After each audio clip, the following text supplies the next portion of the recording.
Hi guys. तो आज का जो ब्लॉग है वो थोड़ा डिफरेंट होगा बाकी दिनों के ब्लॉग से, क्योंकि ये था वीकेंड्स, सैटरडे एंड संडे। तो आज तो मैंने काफ़ी ज़्यादा टारगेट्स बनाए थे डे 13 को, मीन्स 13 ऑफ जून को। तो टू डू लिस्ट तो आपने देख ही लिया। बाकी बात करते हैं कि आगे उसके बाद मैंने क्या किया।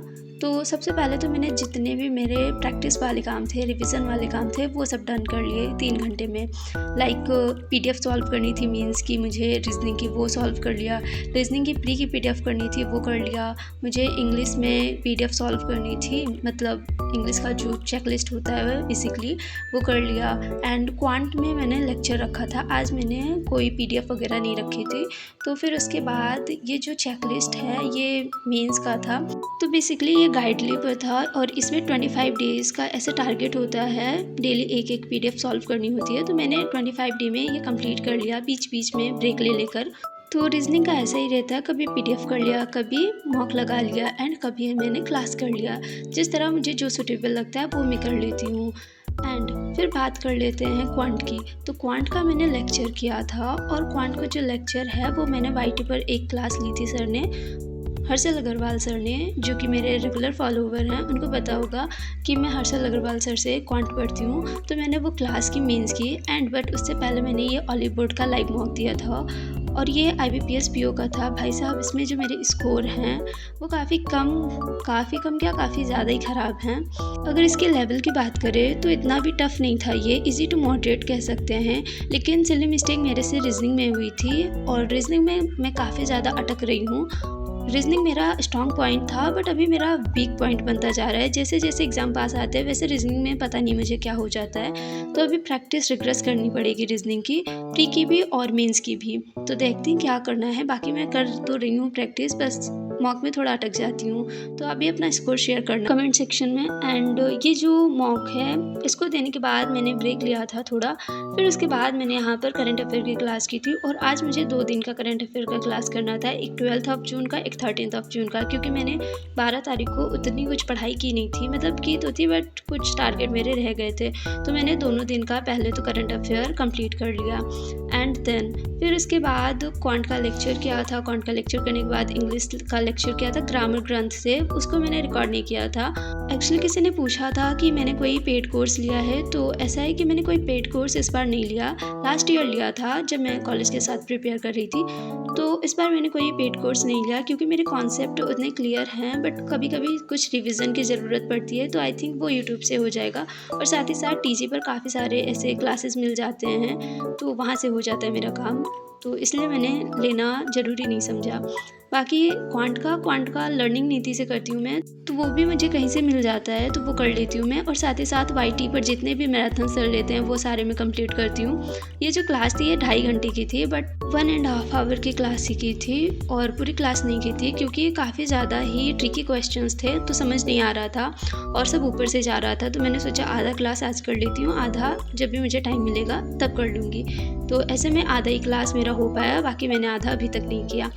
तो ये हो गया क्वांट का।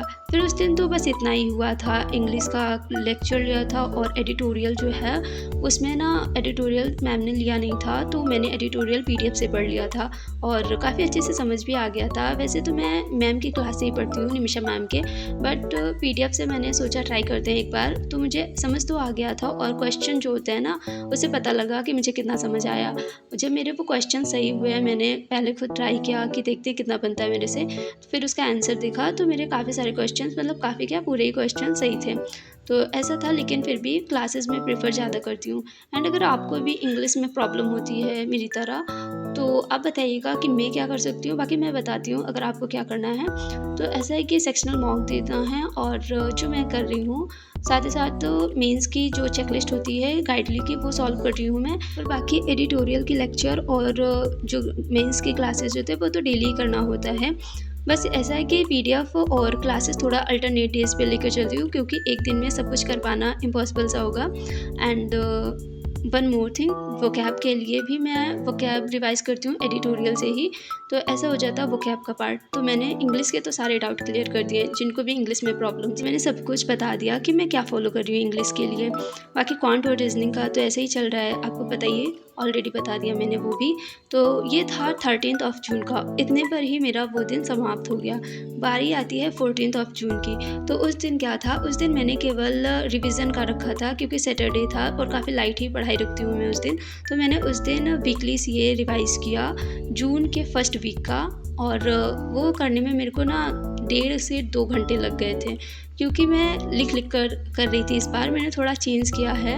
जैसे मैं रिवाइज़ करती थी पहले मैं केवल ऐसे पढ़ लेती थी, पीडीएफ टेस्ट दे दिया, लेकिन इस बार मैंने थोड़ा अलग तरीके से रिवाइज़ किया तो उसमें ज़्यादा टाइम लग गया था।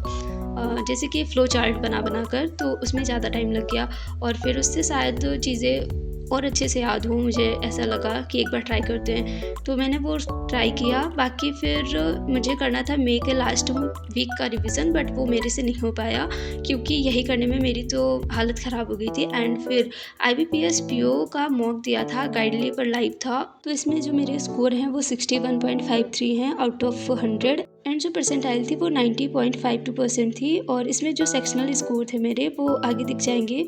तो ऐसा था कि क्वांट में मेरा जो सेक्शनल स्कोर था वो 18.06 था आउट ऑफ 30, और जो कि ठीक था, बट प्रॉब्लम कहाँ आई थी रीजनिंग में। मतलब क्वांट में कम आए लेकिन थोड़ा और आ सकते थे, लेकिन फिर भी चलो ठीक है, एक्यूरेसी उसमें ठीक थी।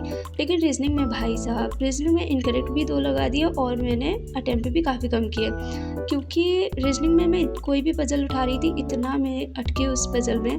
और अभी मुझे लग रहा है कि रीजनिंग में काफ़ी ज़्यादा प्रैक्टिस करने की ज़रूरत है मुझे, अदरवाइज़ ऐसा एग्ज़ाम में हुआ ना फिर तो मेरा हो गया। एंड फिर दिन में मैंने केवल इतना ही किया था, फिर एक मॉक का एनालिसिस किया था। जो प्रीवियस मॉक दे रखे थे मैंने, सेक्शनल वगैरह और फुल लेंथ, वो सब का एनालिसिस किया।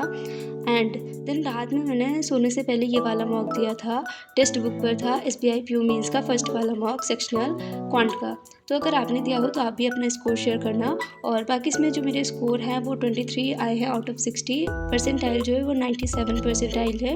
बट प्रॉब्लम क्या है इसमें ना, जो लेवल थे क्वेश्चन के वो काफ़ी ज़्यादा हाई थे, और मेरे को पता था, मतलब डीआई कुछ तो इजी थी जो बन गई थी 1 गो में, लेकिन कुछ जो डीआई थी वो काफ़ी ज़्यादा ही कंफ्यूजिंग थी और काफ़ी ज़्यादा दिमाग लगाना पड़ रहा था।